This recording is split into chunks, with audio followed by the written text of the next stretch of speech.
जिद। रुक जा, अभी बताती हूँ तुझे। तूने मेरी छड़ी लेकर ली, मेरा हाथ ही काफी है। और जब पारुल जी उसे नहीं पकड़ पाती तो सीढ़ियों पर बैठकर जोर जोर से रोने लगती है। घर में उस वक्त उनके और आदि के अलावा तीसरा कोई नहीं था। रही बात पड़ोसियों की तो कोई ध्यान ही नहीं देता था। पर एक नई पड़ोसी शैला ने जब सुना तो उससे रहा नहीं गया और वो उनके घर गई ये पता करने की आखिर हो क्या गया है जो इतनी जोर से चिल्लाकर माजी रोई जा रही है। अभी तक सिर्फ मुस्कुराकर ही देख लेते थे दोनों। उसे लग रहा था कि कुछ ना कुछ तो जरूर है जिससे वो इतना जोर जोर से रो रही है। पर जब माजी से पूछा और उन्होंने जो बताया उससे शैला का मुंह खुला ही रह गया और वो बस एक टांग माजी को देख के जा रही थी। दरअसल हुआ ये था, उनका और आदि का झगड़ा हो गया था और उसने अपनी नानी को टीवी नहीं देखने दिया था। इस बात से वो इतना रो रही थी। शैला ने बहुत समझाया, तब कहीं जाकर वो चुप हुई।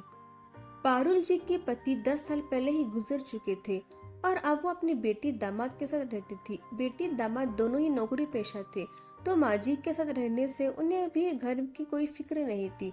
आदि जब से पैदा हुआ था लगभग तभी से वो भी बेटी के साथ रहने लगी थी और उसके साथ वो भी व्यस्त रहती थी। उनकी एक और भी बेटी थी पर उन्हें आदि के बिना कहीं भी अच्छा नहीं लगता था, इसलिए अपनी प्रॉपर्टी भी बेच के दोनों बेटियों को बांट के छोटी के साथ रहती थी। अब जैसे जैसे आदि बड़ा हो रहा था पारुल जी बूढ़ी होती जा रही थी और उनका दिमाग भी बच्चों जैसा होते जा रहा था। बात बात पर जिद करना, कभी खाने पर तो कभी टीवी पर। और आदि से तो ऐसा झगड़ा होता मानो दो छोटे बच्चे लड़ रहे हो। जब उनकी बेटी घर आती तो दोनों के पास शिकायतों का पुलंदा होता था। बेटी भी सब समझती थी तो हाँ हूँ देखती हूँ बस इतना ही जवाब देके समझाती दोनों को। पर प्यार भी बहुत था दोनों में।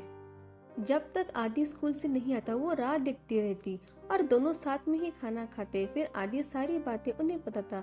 अक्सर ये देखा जाता है कि बच्चे माता पिता से ज्यादा बुजुर्ग को अपना दोस्त समझते हैं और उनसे अपने दिल की बात करते हैं। और बुढ़ापे में भी इंसान थोड़ा चिड़चिड़ा सा हो जाता है। जीवन भर की खट्टी मीठी यादें याद करके कभी खुश तो कभी दुखी होते रहते हैं। ऐसे में उन्हें सिर्फ प्यार की जरूरत होती है, अपनेपन की जरूरत होती है, बस और कुछ नहीं।